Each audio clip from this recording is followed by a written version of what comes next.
අද ශ්‍රී ලංකා කණ්ඩායම හා ඔස්ට්‍රේලියා කණ්ඩායම අතර ශ්‍රී ලංකා කණ්ඩායමට හිමි 3 වන T20 තරඟය ක්‍රීඩා කළා. එහිදී ශ්‍රී ලංකා කණ්ඩායම කල්ලු 8කින් හා තවත් ඕවර 2ක් ඉතිරිව තිබීදී තරඟය ජයගත්තා.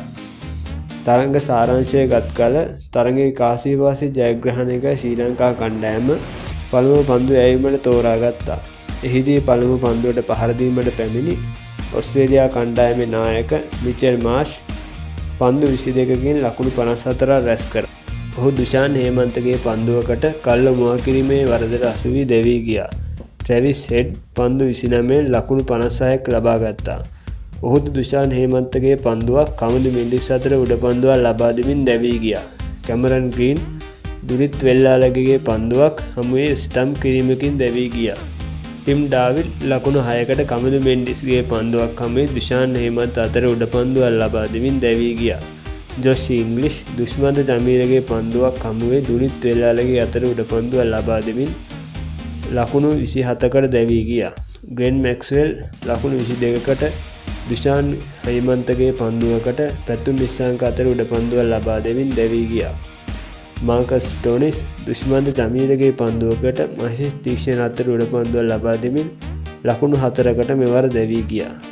කූපර් කොනොලි මහේෂ් තීක්ෂණගේ පන්දුවකට ගුසා ජනිත් අතර උඩ පන්දුවක් ලබා දෙමින් දැවී ගියා.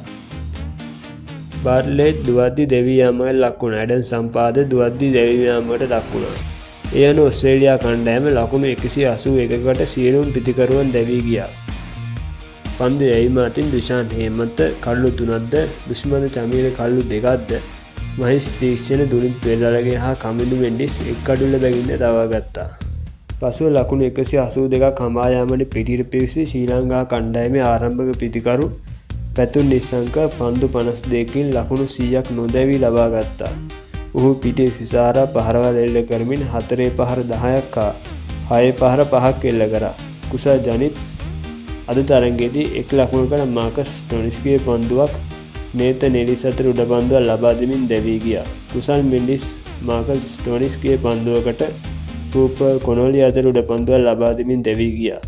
ඔහු ඒ වන විට අගනා සහායක් පැතුම් නිස්සංක ලබා දෙමින් පන්දු 38න් ලකුණු 51ක් ලබා සිටියා. ඔහුගේ ඉනිමට 4 පාර 6ක් හා 6 පහර 1ක් ඇතුළත්. පමන් රත්නායක නොදැවී පන්දු 15න් ලකුණු 28ක් ලබා ගත්තා. ඔහුගේ ඉනිමට 4 පහර 6ක් ඇතුළත්. ඒ අනුව ශ්‍රී ලංකා කණ්ඩායම කල්ලු 2ක් පමණක් දැවී තවත් පන්දු ඕවර 2ක් ඉදිරිව තිබීදී ලකුණු 184ක් ලබාගෙන තරඟය ජයගත්තා.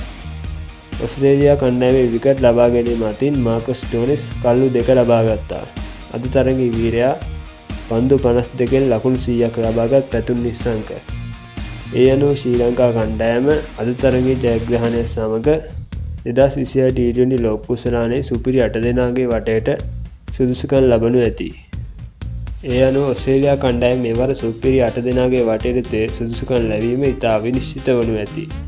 බොහෝ දුරට සිම්බාබ්වේ කණ්ඩායම සුදුසුකම් ලබනු ඇති. තවත් මෙවැනි ක්‍රිකට් ලෝකයේ නවතම තොරතුරු දැනගැනීමට අපව සබ්ස්ක්‍රයිබ් කර බෙලසරකම ක්ලික් කරන්න. ඒ වගේම ඔබගේ වටිනා අදහස් පහලින් කමෙන්ට් කරගෙන යන්න අමතක කරන්න එපා.